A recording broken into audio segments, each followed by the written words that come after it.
گھر کا مالک حیران کہ بھئی کس بات پہ ہدیہ اور کس بات پہ شکریہ. تذكر يوما كنت تعانق دمعة الفكر تناجي. بسم اللہ الرحمن الرحیم.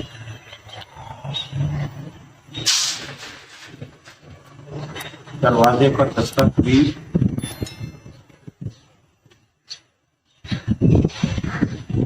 گھر کے اندر سے گھر کا مالک دروازے پر آیا تو دیکھا کہ ایک شخص کھڑا ہے. اس سے پوچھا کہ بھئی کیسے آنا ہوا؟ اس نے کہا کہ میں فلاں بزرگ کا غلام ہوں، نوکر ہوں، اور اس نے مجھے بھیجا ہے آپ کے پاس ہدیہ دے کر کہ میری طرف سے ان صاحب کو ہدیہ بھی دینا اور شکریہ بھی ادا کرنا. گھر کا مالک حیران کہ بھئی کس بات پہ ہدیہ اور کس بات پہ شکریہ. پوچھا کہ ایسی کون سی بات ہوئی کہ آپ مجھے ہدیہ دینے آئے ہیں اور شکریہ ادا کرنے آئے ہیں؟ کہا یہ تو آپ ان سے پوچھ لیجیے گا، بہت زیادہ شکریہ ادا کیا ہے. ملاقات پر پوچھا کہ حضرت آپ نے کس بات کا شکریہ ادا کیا؟ میں نے ایسا کون سا کام کیا ہے کہ آپ نے میرا شکریہ ادا کیا، ہدیہ بھی بھیجا اور بڑا قیمتی ہدیہ بھیجا؟ کہا کہ بھئی آپ کا مجھ پر احسان ہے. میں نے تو کچھ نہیں کیا، کیا احسان؟ فرمانے لگے اتنا بڑا احسان ہے کہ جو نیکیاں میں زندگی بھر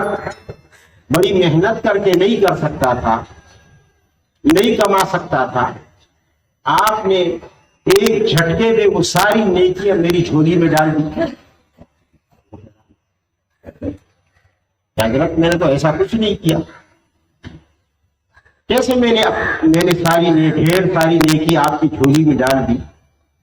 تو فرمانے لگے کہ دراصل مجھے پتہ چلا کہ تو نے میری غیبت کی تھی، کسی مجلس میں غیبت کی تھی اور تیری رپورٹ مجھ تک پہنچ گئی. ظاہر ہے کہ آپ نے میری غیبت تو کر لی، لیکن اس کے بدلے میں آپ کی ساری نیکیاں آٹومیٹک میرے اکاؤنٹ میں ٹرانسفر ہو گئی. اب وہ نیکیاں آپ نے کتنی محنت سے کی ہوں گی، اللہ تعالیٰ نے مجھے مفت میں دے دی، تو میں آپ کا شکریہ کیوں نہ ادا کروں؟ اس واقعے سے کیا پتہ چلا کہ ہم بعض گناہ انجانے میں اس طرح کر لیتے ہیں مزے لینے کے لیے، یا کسی کی عزت تار کرنے کے لیے، یا محفل کو گرمانے کے لیے، کہ اس کا جو ہمیں نقصان ہوتا ہے ہمیں اس کا علم نہیں. کچھ سال پہلے، کیونکہ ابھی ماضی قریب کی بات ہے، آپ نے دیکھا کہ کبھی کسی قلفی بیچنے والے کے اکاؤنٹ میں کروڑوں روپے آ جاتے ہیں، کبھی کسی ملائی بیچنے والے کے اکاؤنٹ میں کروڑوں روپے آ جاتے ہیں. وہ حیران ہوتے کہ بھئی ہم نے ایسا کیا کیا ہے کہ ہمارے اکاؤنٹ میں کروڑوں روپے آ گئے، مفت میں آ جاتے، کچھ کیا نہیں ہے، مفت میں کروڑوں روپے آ گئے. وہ بیچارہ قلفی بیچ رہا ہے، چھولے بیچ رہا ہے، اور اچانک، یا حجام کی دکان میں کام کر رہا ہے اور اچانک اس کے اکاؤنٹ میں کروڑوں روپے آ گئے. اسی طرح یہ نیکیاں ہیں، ہم غیبت کرتے ہیں اور ہماری نیکیاں آٹومیٹک ٹرانسفر ہو جاتی ہیں اس شخص کے اکاؤنٹ میں جس کی ہم نے غیبت کی. اگر ان لوگوں کو جن کی ہم غیبت کرتے ہیں انہیں پتہ چل جائے کہ اس نے کتنا بڑا احسان کیا ہے، وہ ہمیشہ یہی دعا مانگتے رہے کہ یا اللہ لوگوں کی زبانوں سے میری غیبتیں کرواتا رہے تاکہ ان کی نیکیاں مجھے مفت میں ملے، اور ان کو جو غیبت کر رہے ہیں ان کو پتہ چل جائے کہ کتنا بڑا نقصان ہم اٹھا رہے ہیں، تو زندگی بھر یہ ماتم کرتے رہے کہ ہم نے جو اتنی نیکیاں، کروڑوں نیکیاں، لاکھوں نیکیاں ذکر کی شکل میں، تلاوت کی شکل میں، نماز کی شکل میں، روزے جیسے گرمیوں کے سخت موسم میں روزے رکھنے کی شکل میں، اور اس کے علاوہ کتنے صدقات خیرات کی، وہ ساری نیکیاں ہماری اکاؤنٹ سے آٹومیٹک ٹرانسفر ہو گئی اس کے اکاؤنٹ، یہ بیچارہ ہم سے نہیں مرے گا، اس کا کیا حال ہوگا؟ اگر ہمیں پتہ چل جائے کہ میرے اکاؤنٹ میں 1 لاکھ روپیہ تھے اور وہ اس کے اکاؤنٹ میں چلے گئے شیر رحمان کے اکاؤنٹ میں، تو مجھ پر کیا بیتے گی اور یہ کتنا خوش ہوگا؟ یہی حال غیبت کا۔ آج کل ایک شخص سیٹ ہے، کسی کو اگر اپنی فیکٹری میں نوکر لگا دے تو اس نے احسان کیا کہ اس کو نوکری دی، لیکن وہی نوکر اس سیٹ کی غیبت کرے گا، پورا ماحول خراب کرے گا، ایک کے کان میں بولے سیٹ یوں ہے، دوسرے کے کان میں بولے سیٹ یوں ہے۔ اب سیٹ ایسا ہو یا نہ ہو، اس کی ساری نیکیاں چلی گئی۔ اب آپ اندازہ لگائیں، اسی طرح ایک اسکول میں ایک شخص داخل ہے، مطلب پرنسپل نے کسی کو استاد لگا دیا، اگلے دن سے اس کی غیبت شروع کر دی، اور اس کو یہ نہیں معلوم کہ میں اس کے ساتھ کتنا بڑا احسان کر رہا ہوں۔ وہ تو بظاہر شلوار اتار رہا ہے، لیکن وہ یہ نہیں جانتا کہ میں اس کے ساتھ کتنا احسان کر رہا ہوں۔ اور ہمارے دینی مدارس میں علماء کے، قراء کے اور تبلیغی حضرات کے، نیک دیندار گھرانوں میں ہر جگہ یہ بیماری عام ہے کہ ہر شخص اپنے پاؤں پہ کلہاڑی مار رہا ہے، دوسرے کی غیبت کر رہا ہے اور اپنی نیکیاں اس کو دے رہا ہے، اتنا احسان اس کے ساتھ کر رہا ہے۔ اور اگر ہم غور سے اس معاملے کو دیکھیں، غور سے ایک بات سمجھ میں آتی ہے کہ جس شخص کی غیبت ہو رہی ہے اس میں وہ گناہ کیا ہے، اس کی غیبت ہو رہی ہے نا، گناہ ہے اس میں۔ کیونکہ ایک شخص نبی علیہ السلام کے پاس آیا، یا رسول اللہ اگر میں کسی کی غیبت کرتا ہوں تو وہ کام تو اس میں ہوتا ہے، وہ جرم، وہ گناہ، وہ اس میں تو ہے۔ تو آپ نے فرمایا ہاں، کسی کو تو غیبت کہتے ہیں کہ اس میں وہ چیز ہو اور تو اس کی پیٹھ پیچھے برائی بیان کرے، اگر نہیں ہوگی تو وہ غیبت نہیں، وہ دوسرا گناہ ہے، اس کو بہتان کہتے ہیں۔ اب آپ اندازہ لگائیں، میں نے اس شخص کی غیبت کی اس کے کسی گناہ پر، مثلا اللہ نہ کرے اس نے شراب پی، اللہ نہ کرے اس نے کوئی اور گناہ کر لیا، اور میں لوگوں کو بیان کرتا، مجھے تو چاہیے تھا کہ میں اس میں پردہ ڈالتا، اور میں اس کی برائی بیان کر رہا ہوں۔ اچھا، اس کے گناہ پر اس کو سزا ملے یا نہ ملے، وہ تو اس کا اور اس کے رب کا معاملہ ہے کہ رب سے سزا دیتا ہے یا معاف کرتا ہے، لیکن میری سزا نقد ہو گئی، مجھے فوری سزا مل گئی، دنیا میں مل گئی کہ میرا سارا اکاؤنٹ کیا ہو گیا، خالی ہو گیا۔ میری ساری نیکیاں جن کی امید پر میں، وہ اس امید پر میں کر رہا تھا کہ آخرت میں مجھے جب میں اپنے بینک کی طرف رجوع کروں گا، اکاؤنٹ کی طرف، تو مجھے اپنا اکاؤنٹ بھرا ہوا ملے گا،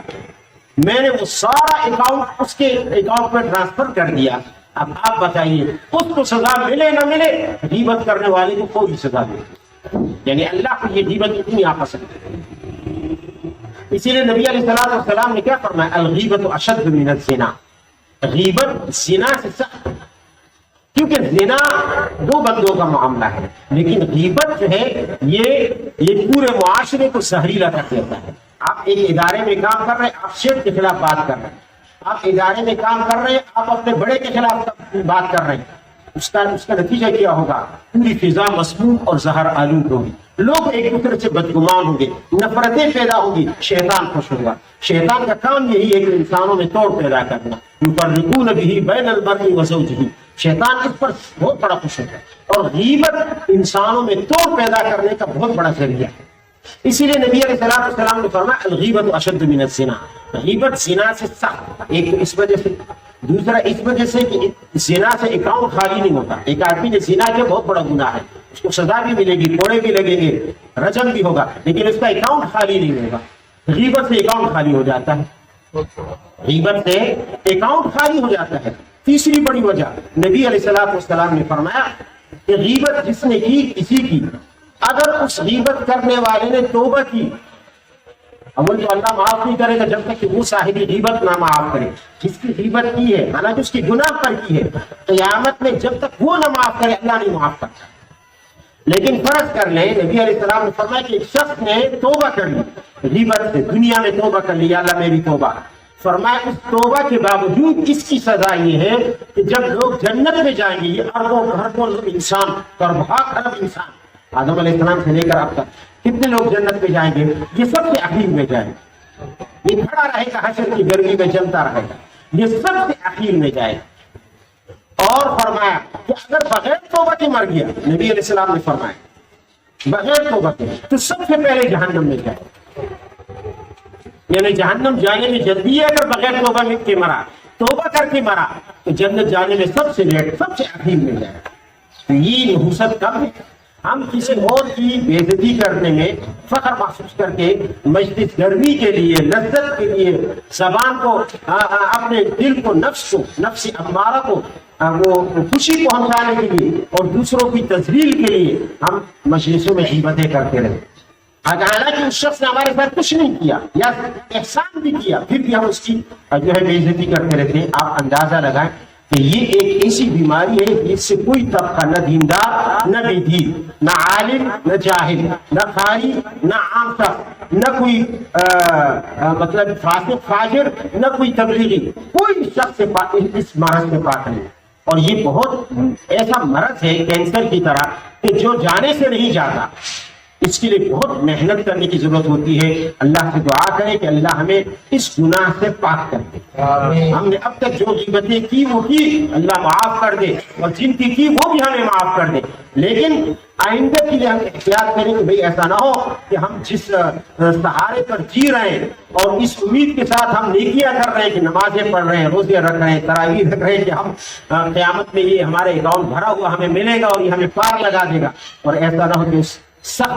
سختی کے میدان میں ہماری نیکیوں پہ دوسرے لوگ مزے کریں اور ہم جلتے رہیں حشر کی آگ کی گرمی میں یا جہنم کی آگ کی گرمی میں۔ اللہ تعالی ہمیں غیبت سے پاک فرما دے، ہمارے دلوں کی اصلاح فرما دے، ہمیں توفیق عطا فرما دے کہ ہم اپنے نفس کی تربیت کر سکیں، اس مرض سے اپنے آپ کو پاک کرنے کی۔ وآخر دعوانا